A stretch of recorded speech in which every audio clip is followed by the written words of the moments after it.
So I'm sitting here, in my gas mask, cruising Reddit because my neighbor is a moron. What nightmare neighbor stories do you have?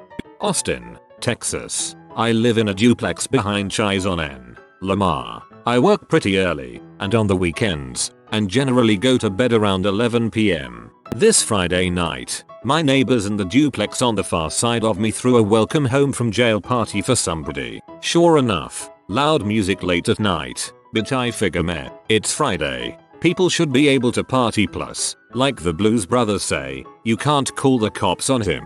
He just got out of the joint, so I just try to tune it out. Not so for the neighbor who I share my backyard fence with. He comes out and tells them to shut the frick up. Be angry words are shouted back and forth, kind of across my yard. Pretty soon, it becomes threats. At this point, I start to get the phone and dial. I will frickin' shoot your butt. Mother bring it. B. I'm in the 512 Crips. I think that's what he said. You're in the 512? So am I? No crap. Well, come on over and have a beer. Crisis averted. Music turned down. No double murders at night. TLDR. Murder averted by gang. I've heard this exact story before, told almost verbatim. You and I, we know each other, somehow. If that building was built prior to 1978, you may be exposed to lead from the paint dust. This would be an extremely dangerous situation that could result in major health problems. If this is the case, it would be a violation of the EPA's Renovate Right program, and likely violations of your local clean air laws, Department of Ecology laws, and other applicable environmental regulations. You should really get this checked out. Source: I am a Washington State certified lead inspector and risk assessor. Building was built in 1912. W00T. I once lived in an apartment where the wall was thin. The neighbor's bathroom was on the same wall as my bedroom. The neighbor had the loudest flatulence I've ever heard in my life, and he liked to come home late at night, run a bath, and let it all rip. He could hear me ROFL and he'd be like, "It's not funny, dude." Anytime we saw each other around the complex, it would be kinda awkward. I'm sitting here imagining your neighbor sitting naked in the bathtub yelling at you through the wall. I live next to a bitter old man, probably about 78 years old. When we let our dogs out, usually it's just for a few minutes so they can do their business. But it was one of the first nice days we'd had in a while, so we let them be outside for a while. They both went to the front of our house to lay in the sun, although they've never gone off our property. I guess our neighbor was spraying his lawn with weed killer, because he walked over to where our dogs were laying and sprayed it in their faces. Their cries and whimpers were one of the most heartbreaking things I've ever heard. They sounded like they were in so much pain, and I was in my room when it happened. My mom saw what was happening, stormed outside, and started screaming through tears at him. My mom is usually a very calm person. I've never heard her that upset. She took the dogs to the closest vet, and thankfully they're both okay still. That's pretty fricked up. I had a neighbor who had a drug-induced mental break and decided to break into my house in the middle of the night. He was in serious tinfoil hat territory. Told me the aliens that were beaming the movies into his brain said he had to come talk to me. Took me several attempts to get him off the proverbial ledge, but eventually I had to get the cops involved. Downward spirals are terrifying to witness. I lived in the basement suite of a fourplex and the people above me were awful, as was my roommate, but that's a totally different story. The guy's alarm would go off every day at 5:30 AM. It would go off continuously for 2 hours when he would actually get up around 8. No snooze button or anything, just constantly blaring the entire time. On multiple occasions I would get mad enough to go up and bang on his door to get him up and shut off the alarm. He was nice but never changed, until he got a roommate. She was a prostitute, which I don't really harbor any negative opinions over. The problem was that she did her business at home and my room was directly under hers. Sometimes I would be outside having a cigarette and these guys would come out with their head down and scurry off. Sometimes I would wake up in the middle of the night to someone outside my window, tapping on hers, above mine, to get her to answer the door. I would hear her fricking dudes almost every day, but the worst part of it all was that the only song I ever heard her listen to, ever, was Creed, with Arms Wide Open. Every day, that song, at least a few times, day and night. I still cringe thinking about it. Oh god, anything but Creed. This past summer my neighbors had neglected a yappy dog they adopted the year before. Now, please understand that we do not live directly beside our neighbors, and we didn't see that they weren't giving their dog water and food on a regular basis. The July heat rolls around and we notice that the dog disappeared from its usual perch beside their house. A week or so later, we start smelling this foul stench coming from their yard in a tall patch of bush. My father drove his ATV through the bush and discovers the stench is coming from a black garbage bag. He calls the police and they come to investigate. They determine it's their dog. It had liquefied due to the heat wave. A conservation agent pays our neighbors a visit and notifies them they have until 5 PM to dispose of the animal. So, here is the best part. My lovely neighbors set the liquefied dog aflame. We guessed they poured gas on the bag and lit a match and walked away. It broke my heart when they got another dog a month later. TL Doctor. Neighbors neglected their dog. It passed away. Then the lovely neighbors set it on fire. This is why I keep a dog at close hand when redditing emergency hug situations.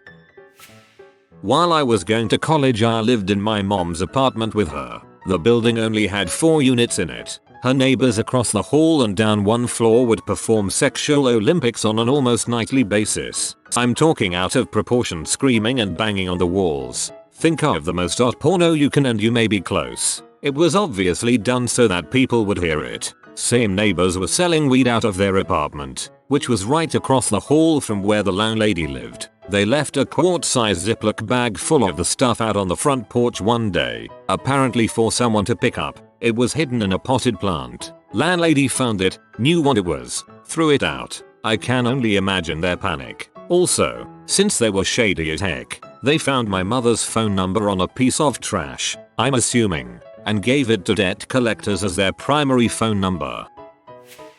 Neighbors had a giant lab built under their rented house, including but not exclusively fake walls, burned furniture from an explosion, huge amounts of chemical burns in the backyard, and later a newborn baby, all in a very suburban upper middle class area. I didn't know Walt brought Holly to Jesse's house for him to babysit. Once, I came home and the SWAT team was surrounding my building. My downstairs neighbor was holed up with a lot of ammo and was threatening to kill his wife and kid by shooting into the ceiling.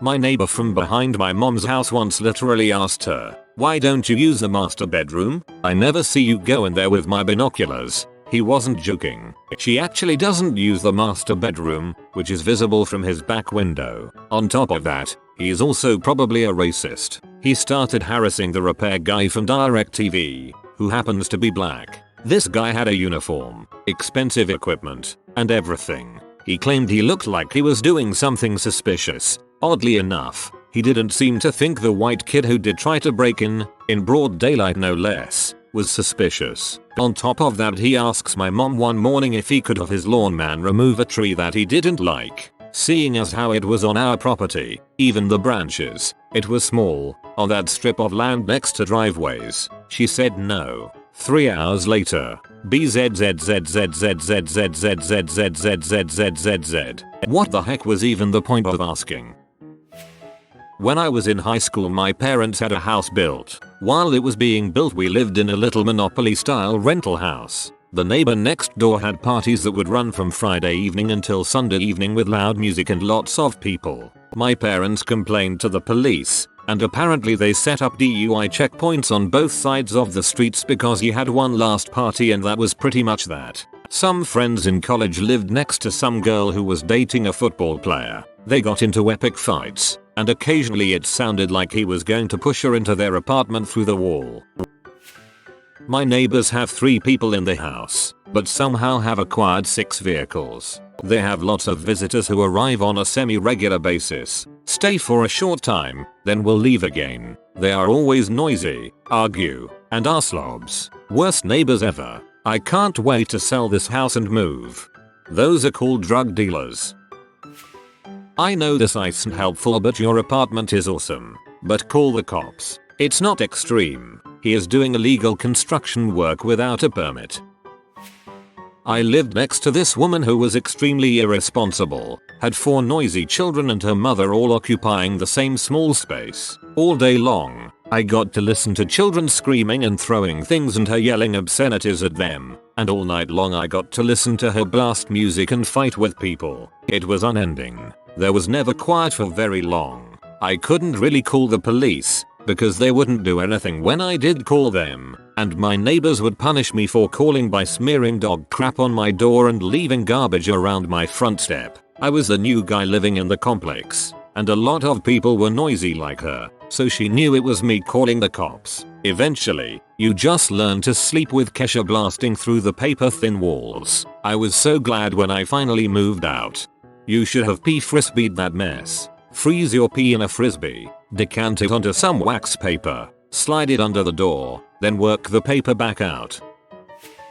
When I was 14 I lived in a duplex with an elderly woman and her husband, my family and I on the bottom floor. She had smoked when younger and was in possession of oxygen tanks, and an obvious past drug user. Now we knew she wasn't the greatest of people from day one, but her husband was an awesome, also elderly man. He collected scrap metal, and one day, when locked out, he climbed to the second story Spider-Man style and went in through the window. The year we moved into the house was turbulent for my family, but we were okay. My mother was with her dying grandmother over Thanksgiving, and the same time and day her grandmother died, so did this woman's husband. We offered condolences, and part of our Thanksgiving meal to her, and we had always been kind to them. Christmas wasn't the greatest to begin with that year, but it would end tragically. Around 10 p.m. Christmas night we were going to head to bed, all of us tired, but my sister insisted we watch the movie she had bought for me, the Goonies box set, and so we put it on. Opening credits, my mom smells something and my father heads to the kitchen window. It smells smoky. I immediately head to the room in between the two houses and the door to this lady's apartment is wide open, filled with smoke and fire spitting from the stairs. I call 911, get my dog out of the house, and my dad rushes upstairs with a fire extinguisher full ready to pull this woman out of a burning building. Turns out the fire had been burning for 30 minutes, and this lady had tried to put it out for 20 minutes, then ran across the street to her drug-addicted friend's house. No one calls the fire department. No tells us. You literally cannot leave the building without passing that door. She made an active decision to leave us. All the neighbors thought the police had been called, and soon enough everyone in town is at my house, staring at me and my house in my Christmas pajamas, watching my house burn. My mother, upset, shouts, "Oh my god, the house is in fire!" Shocked, the woman turns to her and says, "What are you talking about? My house is on fire." In the process of recovering our things in the freezing weather of a New York winter, this woman tries to steal from us twice, from the wreckage of our charred, severely water damaged home. That is my worst neighbor experience. It's a very good thing you stayed up to watch the Goonies. Once again they saved a life. Was baking cookies. Forgot they were in. Building is evacuated for massive amounts of smoke. Had to run out in my underwear in 30-degree weather. Not cool. Had to run out in my underwear in 30-degree weather. Not cool. Sounds plenty cool to me. Current neighbor has had my parents and other neighbors go to court and arrested because of him. Long story short, he has a history of messing with the law because of his connections, so he likes to frick with his neighbors, trying to get them put in jail, for his own pleasure. He files protective orders against my parents, yet stalks them to their workplace. He's gone to the restaurant my mother works at to eat. Keep in mind he knows she works there, and has a protective order against her because she threatens him, and sits there for hours just staring. Every time someone calls the cops on him, the officers take his side and we end up getting fricked over. One of my neighbors was arrested last night. The neighbor who was arrested, called the police because the fucked neighbor was flashing a laser pointer from his porch at him and my father. Cops came, said my good guy neighbor was violating the fucked neighbor's protective order, and had him arrested. He's on probation due to a DUI, so he'll probably be gone for a while. All thanks to this frick. Well, from the other perspective, last night one of my mates somehow puked diagonally onto our downstairs neighbor's porch screen. To put that into perspective, our balcony extends perhaps 4 or 5 feet out past the level of their screen. I have no idea how he did it. I only know that it is difficult to clean puke off of a screen. I'm not even mad. That's impressive.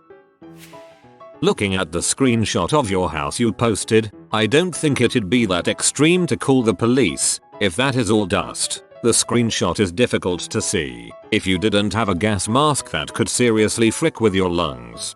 You know you've been on the internet too long when you refer to a photo as a screenshot.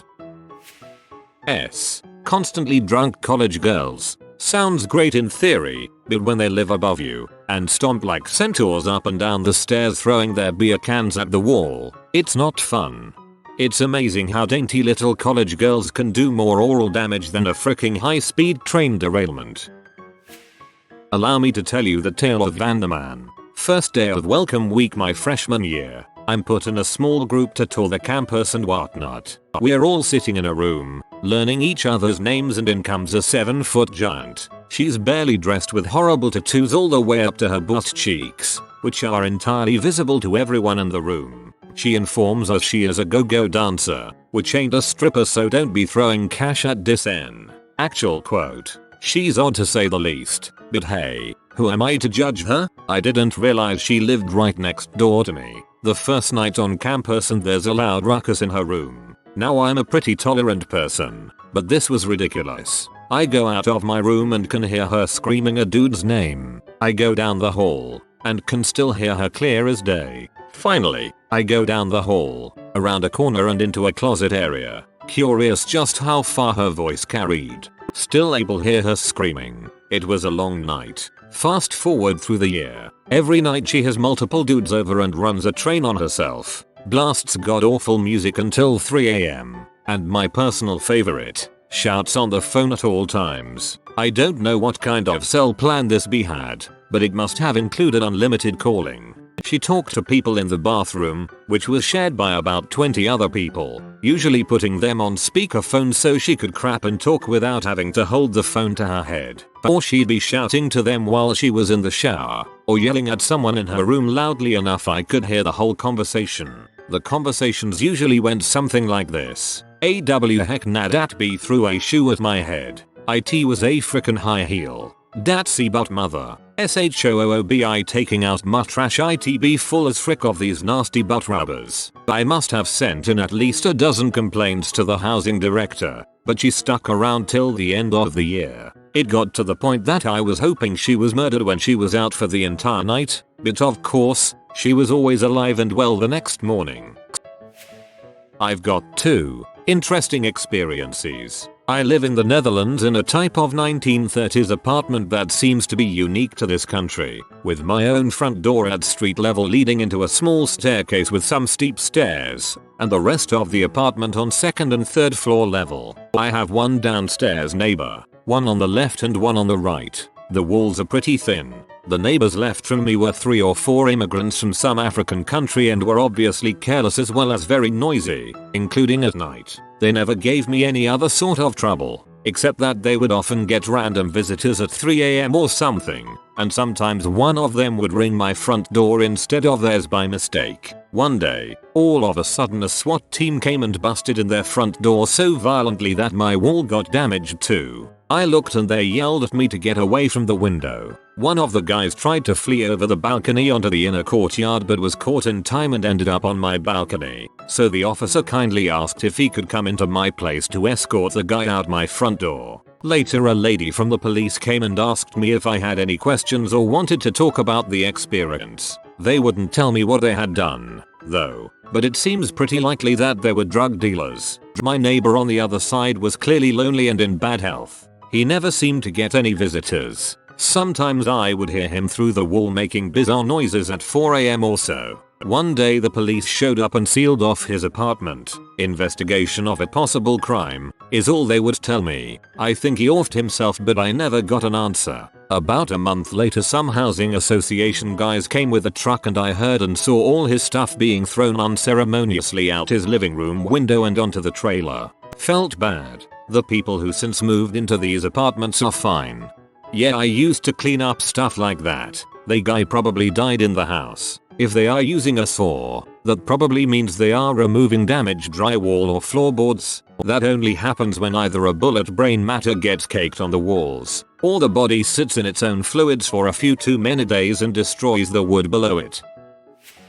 My neighborhood isn't the greatest. The house across the street is sort of a duplex. There's a creepy old man in the front who gets wasted off his butt every night and sometimes comes and professes his love to me. While sober he's a super sweet and helpful old guy, but get a couple drinks in him and he's a nutbag. One night he had Eye of the Tiger blasting while he was karate chopping and spin kicking the air. I was sort of amazed at his agility, regardless of how sloppy. A random man walked down the street and he told him he was going to punch his face in, then did some sort of tuck and roll and he hit the air. Just this afternoon he came stumbling over, asked why I don't come talk to him. I'm always courteous towards him. I don't believe in disrespecting my elders. I don't really feel in danger. I just think he's lonely. When I tell him I have a boyfriend he just responds saying he doesn't mind. He just loves me. The people who live in the back of the house is his sick daughter, her sick boyfriend and her 2-year-old. I am on the verge of calling CPS considering they have literally fought from 11 PM at night until 5 AM outside up and down the street,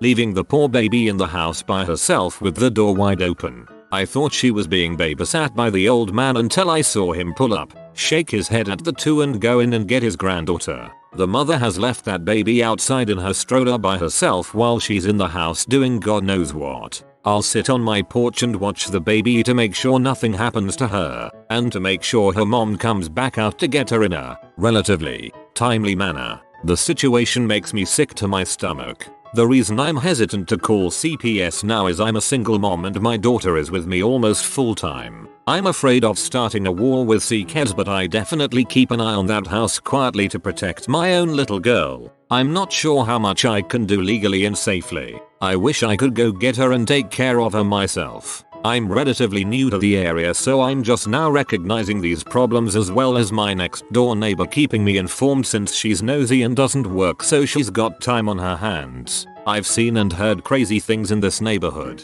There's fighting going outside right now. Had to pause this comment to go help a neighbor. I know this comment will be buried and it's long-winded and all over the place, but dang, it feels good to get that off my chest. LOL. TL. DR. My neighborhood sucks. Get out before it's too late. You're living on a powder keg.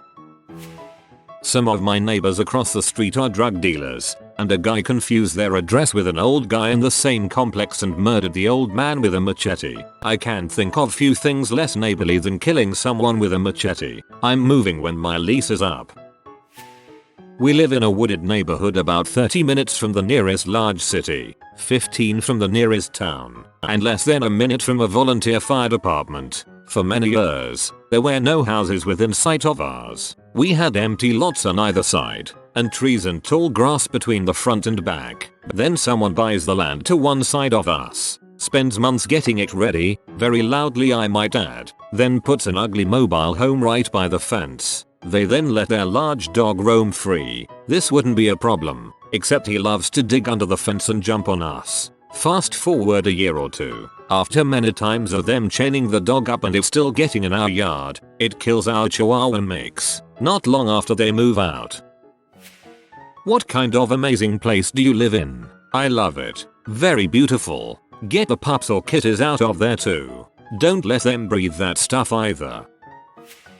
In the next few days, weeks, there's a very good chance you'll start smelling some paint fumes or polyurethane solvent. Seems like a reasonable thing to do after the sanding is done. Lay down a bit of paint. Now you don't want these fumes stinking up your crib. I recommend taking every fan you can, beg, borrow, steal and set them up glowing into your apartment. Just to keep the fumes down, of course. Positive pressure. It's a bit unfortunate, but some of this massive dust cloud, especially the crap that's stuck in the cracks between the floors, just might get returned along with the fumes and convert all that fresh new shiny paint into a nice gritty sandpaper finish.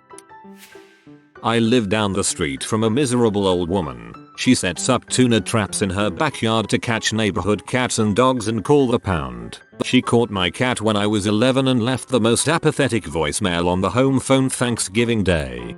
Many people participate in programs to capture feral cats and dogs. often with lone traps from the local humane society. By the sound of it, that's what she was doing, rather than just pee people off for old person giggles. If she really wanted to kill your cat, she wouldn't have called, presumably to give it back.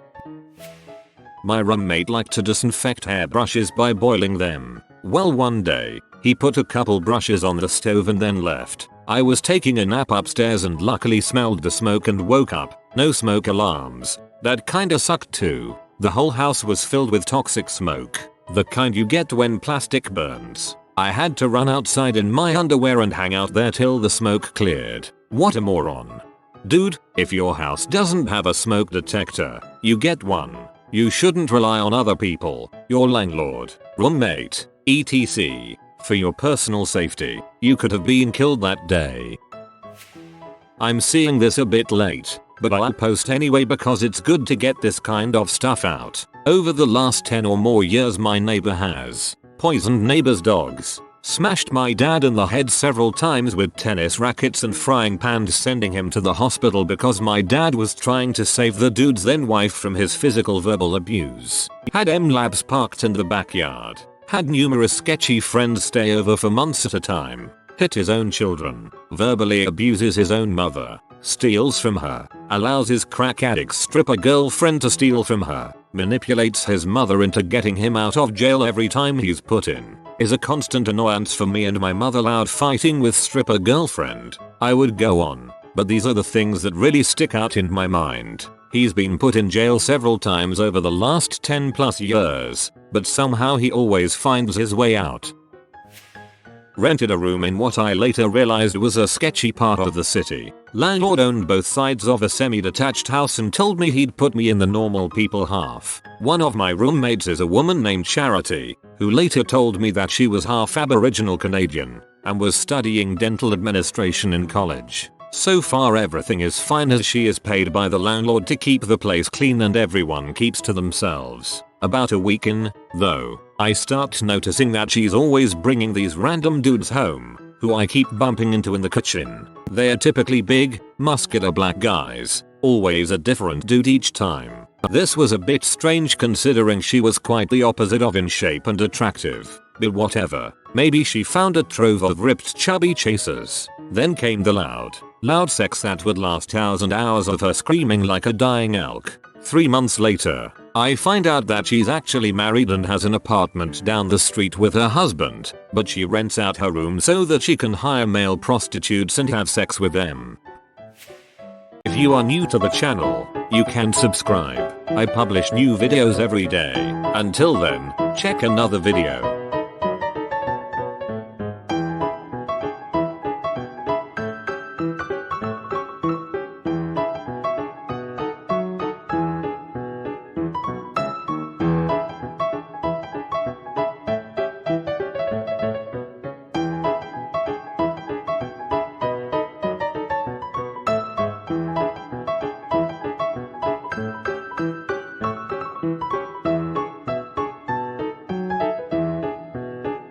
Bye for now.